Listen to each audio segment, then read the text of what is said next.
নমস্কার বন্ধুরা, তোমাদের সকলকে স্বাগত জানিয়ে আজকের ভিডিওটা শুরু করব। আর আজকে আলোচনা করব জুলাই মাস কুম্ভ রাশির জাতক জাতিকাদের কীরকম যেতে চলেছে। তো সবার প্রথমেই বলবো, যেহেতু বর্তমানে কুম্ভ রাশি সাড়ে সাথে চলছে, এছাড়াও রাহুর দ্বিতীয়ভাবে অবস্থান ও কেতুর অষ্টমে অবস্থানের কারণে কিন্তু বর্তমানে নিজেদের মধ্যে মানসিক অস্থিরতা, চিন্তা ইত্যাদি কিন্তু প্রচণ্ড বেড়ে গেছে এবং এই মানসিক চিন্তা কিন্তু নানাভাবে বিপদ ডেকে আনছে। কারণ সে তার বন্ধুবান্ধব বা প্রিয়জনদের কাছে তার মনের কথা শেয়ার করে ফেলছে এবং সেই শেয়ার করার ফলে কিন্তু তাকে বিপদে পড়তে হচ্ছে। যারা কর্মক্ষেত্রে পরিবর্তন চাইছো বা কাজের জায়গা পরিবর্তন করবে ভাবছো, তাদের জন্য কিন্তু এই মাস একদমই ঠিক সময় নয়। অর্থাৎ এই মাসে কর্মক্ষেত্রে পরিবর্তন করা কিন্তু ঠিক হবে না।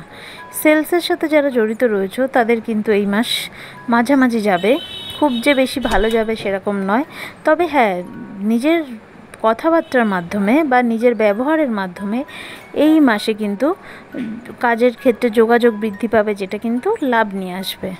জন্মছকে শনিদেবের অবস্থান কিন্তু এই মাসে বিশেষ ভূমিকা রাখবে। অর্থাৎ যাদের জন্মছকে শনিদেবের অবস্থান ভালো রয়েছে তাদের কিন্তু এই মাস বেশ ভালো যাবে। এছাড়া যাদের আবার শনিদেব পীড়িত রয়েছে তাদের কিন্তু এই মাসে বুঝে শুনে টাকা পয়সা খরচ করতে হবে, কারণ নানাভাবে আর্থিক লসের সম্ভাবনা আসবে। তো সেই দিকে খেয়াল রাখতে হবে। যার যার সঞ্চিত অর্থ রয়েছে এই মাসে যে সমস্যাই আসুক, চেষ্টা করতে হবে সেই সঞ্চয়ে যাতে হাত দিতে না হয়। অর্থাৎ যেভাবেই হোক নিজের আর্থিক পরিস্থিতিটাকে নিজের কন্ট্রোলে রাখতে হবে। কোনোভাবেই বাজে খরচ করা চলবে না, কারণ এই মাসে যদি সঞ্চয় ভাঙা হয় সেই সঞ্চয় কিন্তু আবার ফেরত পেতে বা সেটি আবার করতে কিন্তু সমস্যা তৈরি হবে।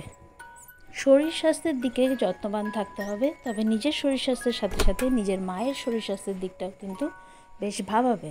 অর্থাৎ যাদের মায়ের শরীর স্বাস্থ্য বর্তমানে খারাপ চলছে তাদের কিন্তু একটু সাবধানে থাকতে হবে এবং বিশেষ যত্ন রাখতে হবে, কারণ মায়ের শরীর স্বাস্থ্য কিন্তু আরও খারাপ হওয়ার সম্ভাবনা থাকবে। বৃহস্পতির অবস্থান, যারা পার্টনারশিপ বিজনেসে যুক্ত রয়েছে বা বন্ধুদের সাথে একসাথে কোনো কাজ করছো, সেই সকল কাজে কিন্তু এই মাসে বিশেষ সাফল্য দেবে। প্রাইভেট সেক্টরে যারা জব করছো বা নতুন চাকরির চেষ্টা করছো তাদের জন্য এই মাস ভালো রয়েছে। তবে যারা অলরেডি কোনো টার্গেট জবের সাথে যুক্ত রয়েছে, মানে জবের টার্গেট রয়েছে, তাদের কিন্তু একটু টার্গেট ফুলফিল করতে এই মাসে সমস্যা আসতে পারে।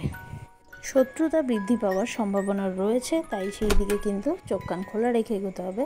কারোর প্রতি খুব বেশি ভরসা করলে কিন্তু চলবে না এই মাসে। এছাড়া যারা নতুন বাড়ি কিনতে চাইছো তাদের জন্য এই মাস বেশ ভালো রয়েছে এবং সব মিলিয়ে এই মাস যাতে খুব ভালো কাটে তার জন্য রোজ ঘুম থেকে উঠে ওম নমঃ শিবায় কিছুক্ষণ জপ করে দিন শুরু করবে। অবশ্যই এই মাস কিন্তু ভালো যাবে। নমস্কার, সবাই ভালো থেকো।